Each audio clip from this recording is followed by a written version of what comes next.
Hey everyone, welcome to this weekly Sidereal Astrology forecast for the week of November 17th to the 23rd of 2025. All right, so this week we have what you could say is a lot going on astrologically.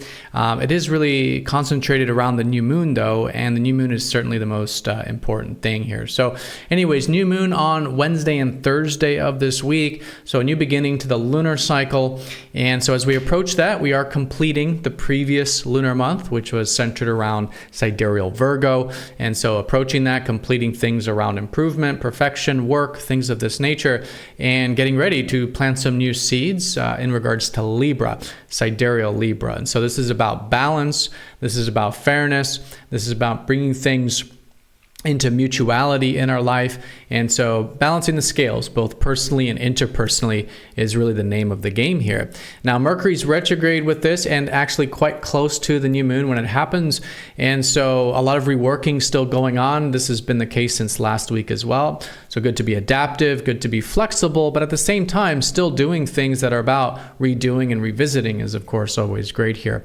But anyways, new moon conjunct Mercury, and also part of the Kite formation that we've had a lot of aspects with, the slow-moving planets, namely Jupiter, Saturn, Pluto, and now the fast movers forming this Kite formation. And kites are very supportive. They're mostly a grand trine. Trines are supportive. There's also an opposition, which is about balance. But all in all, it's about what you could say flying high and really cultivating things on a higher level. So it's a quite supportive new moon. We'll talk about that. Again, the Sun and Mercury are involved there. And this will also be at the same time that Uranus and Neptune will form their second sextile. This has been going on since August 28th.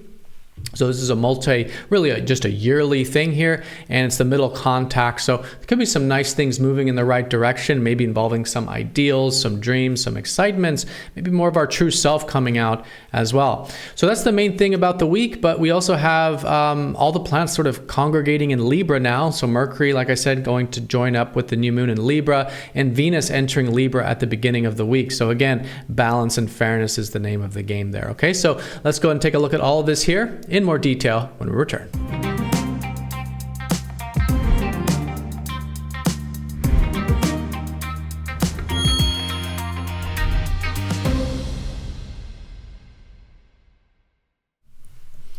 Alrighty, so here is the sky for this week. We're going to look at this for each day of the week, starting first with Monday, November 17th. And as you can see here, we are using the actual size of the constellations as they're seen visibly in the sky.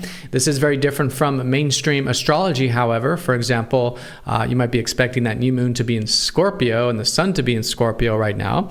And while that might be what the mainstream says, if you do use a planetarium or if you use a telescope that can block out some of the sun, you'll see that the sun is actually in Libra right now. So very different. The signs change. And if you are new to this channel, definitely check out that link down below for more information.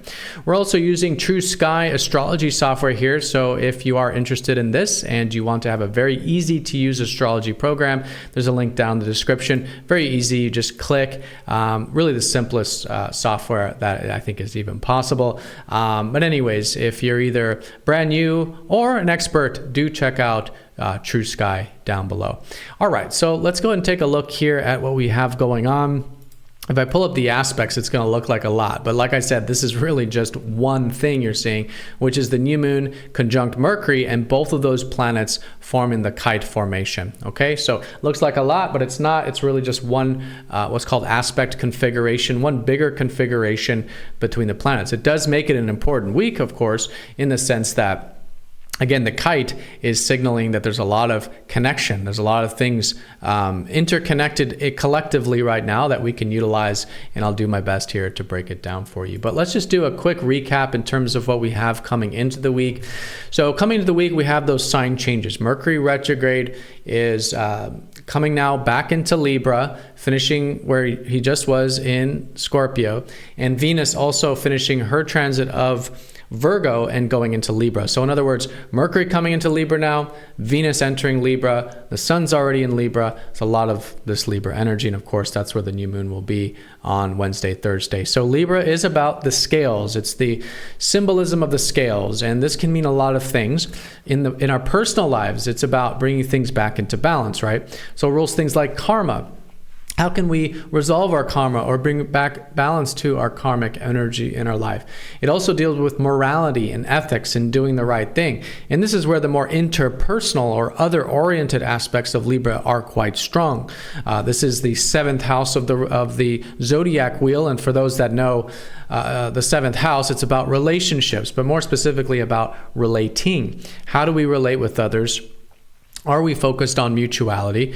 Are we focused on what we view as the right thing? And that's not just for the other person, that's for us as well. Yes. So two parties finding middle ground, finding mutual agreement, win-wins. What's actually good for us is actually good for other people, right? We do things that are not good for us that doesn't benefit other people, and the other way around. What's actually good for other people is good for us, right? We don't want to be in relationship situations where we're sacrificing ourselves or anything like that, right? So, this idea of the scales is very important in that we want to walk that middle path. And it is that middle path where we do find, the really connection to life, one of the main connections to life here being one of the main cardinal signs. But anyways, bringing things into balance both personally and interpersonally is really the name of the game. So congregation of energy here at the beginning of the week. As we start to approach the new moon on late Wednesday, we are ending the current lunar cycle. So this is the balsamic moon. This is the spiritual moon. This is the time to end things, complete things, endings of the current cycle that we've been in, completions of energies from the current cycle that we've been in, and just allowing for the energies to die down so that we can, recharge for the new cycle. And not only recharge, but create space. This is why it's an excellent phase of the cycle to clear things, to make way. In the analogy of the garden, it's the winter time when it's best utilized for cleaning and clearing the garden beds, removing all the twigs and the leaves from the autumn and all this stuff to create space for what will be plantings. The plantings will be a little later in the week, but early in the week, creating that space there. Okay, so clearing, releasing, completing is all very good here as we approach late Wednesday. Okay, so that's the early part of the week. Now, what you're seeing here with a lot of these aspects is the aspects that are concentrated mostly around the new moon. So I'm going to talk about the new moon now, but do know that a lot of what I'm talking about will be in effect leading up to it and will be in effect after it as well in terms of the supportive energy. So the supportive energy, as you can see here, is what looks like a kite. So we have Pluto here at the top. We have these two, it's in the blue. If you're looking at the blue here, it should look like a kite here for you. And this is where the new moon is going to be over here in Libra. And you can see that forms the right side, from our perspective, the right side of the kite. And then over to the left is the Saturn-Neptune conjunction that we've been talking a lot about. We'll come to in a second. And the bottom is Jupiter with this one, okay? And there's actually two kites, as you can see here. There's another kite involving Uranus and Venus at the moment, okay? And what you could even consider the new moon as well. So Uranus is involved, which I'll talk about. But in terms of this really solid kite here, Jupiter's at the base. So what does this mean? It means a lot of the outer planets are in configuration. The outer planets are very much supporting things in our life energy at the moment, okay? There's some challenges, one of which is, we'll start with it, it's Uranus. So Uranus is opposing up to the new moon here. And Uranus is about change and freedom and mixing things up.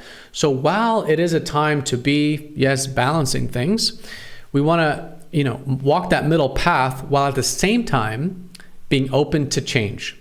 I think this is very important because it's not just Uranus that's telling us this, but also the fact that we have a lot of retrograde. We're starting to get, these retrogrades with the fast movers, notably Mercury, who's just went retrograde, and Jupiter, who's now joined the outer planets retrograde as well.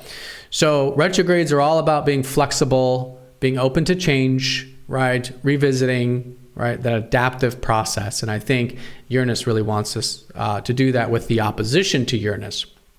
So that's the challenge there from the new moon's perspective. Right? Listen to the true self. Listen to what needs changing. Listen to your excitement, but at the same time, being conscious, cognizant of it, and doing that in balanced ways. Really, oppositions themselves are seventh house energy, Libra energies, And so it's all about balance in the way we do that.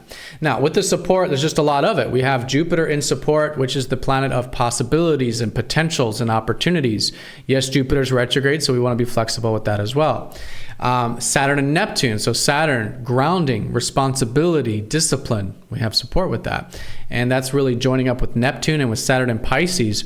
It's really been that, all the structures we're doing with our lives, whether it's our careers, whether it's our achievements, our accomplished things we want to accomplish. This is all very much in the ethers. It's very much unknown right now, okay? And so there's a lot of this uncertainty when it deals with the bigger picture stuff in life. But Neptune is showing us that it's all part of a greater process, all part of a divine plan, if you will, and to trust and have faith in that. The higher plan, right? That stuff that's outside of our control in life.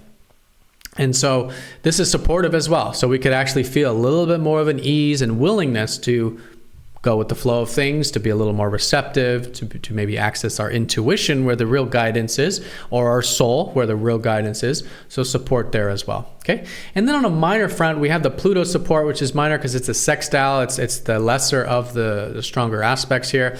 And Pluto, now having entered Capricorn, or at the very beginning of Capricorn, this is a support to restructure, right?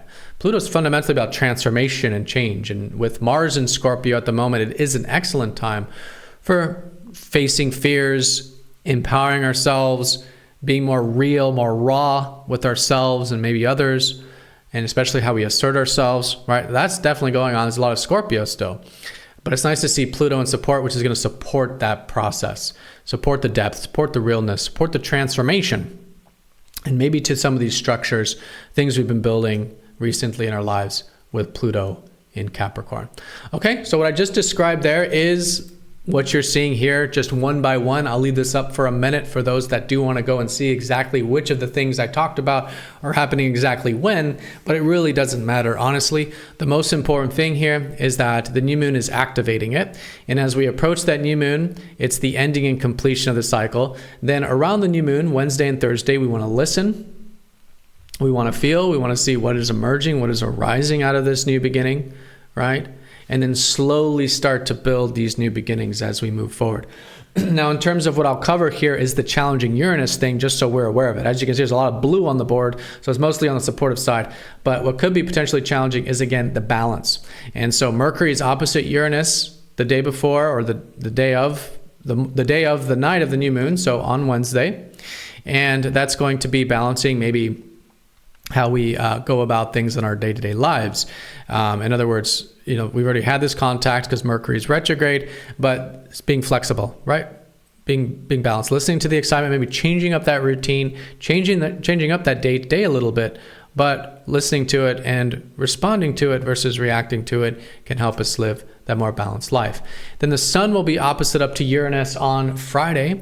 And so again, being open to change here, maybe more with our self-expression and the things we're focused on. So just all in all, it's actually more fundamental to us. The sun is a more personal planet. More fundamental that, yes, there might be excitements, there might be change, there might be wanting to mix things up, maybe break free some way.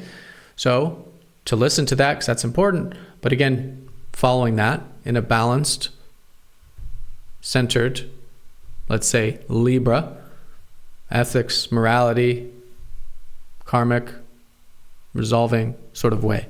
Yes, and that's going to just really help the whole process. But even these so-called challenging ones, which, by the way, oppositions to me aren't really challenging.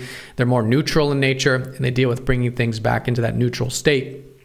But even with those, all in all, very constructive time. And even during what could be challenging aspects, also very constructive as well. Alrighty, so that's the week in a nutshell. Hope you all have a fantastic week. Be sure to stay tuned here for the live stream. I don't know if you can see me right now. I think I may have just lost video. But anyways, we have a live stream here every Sunday at 12:15 p.m. Eastern Time of the Americas. You can find a link down below for that. Yeah, have a great week, everyone. And I'll see you all next time for the next astrology forecast. Take care.